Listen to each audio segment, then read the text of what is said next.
بادشاہ خان یونیورسٹی کی انتظامیہ نے دہشت گردوں کے حملے پر صوبائی حکومت کی تحقیقاتی رپورٹ کو مسترد کر دیا۔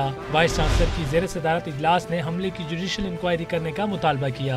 اجلاس کا کہنا ہے کہ اگر دہشت گردی کی ذمہ داری انتظامیہ پر عائد کرنی ہے تو اس سے پہلے ہونے والے حملوں کا نشانہ بننے والے اداروں کے سربراہوں کے خلاف بھی کارروائی کی جائے۔ یونیورسٹی کے رجسٹرار اور ترجمان نے میڈیا سے بات چیت میں حملے کا ملبہ انتظامیہ پر ڈالنے کی مذمت کی۔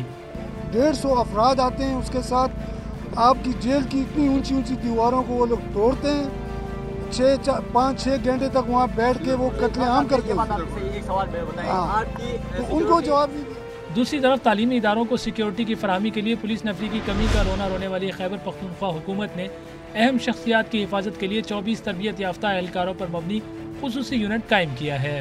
یونٹ کے اہلکار وردی کے بجائے پینٹ کوٹ میں ملبوس ہوں گے۔ عوامی حلقوں نے تعلیمی اداروں کو لاحق خطرات کے باوجود وی آئی پیز کے لیے یونٹ کے قیام پر حیرت اور دکھ کا اظہار کیا ہے۔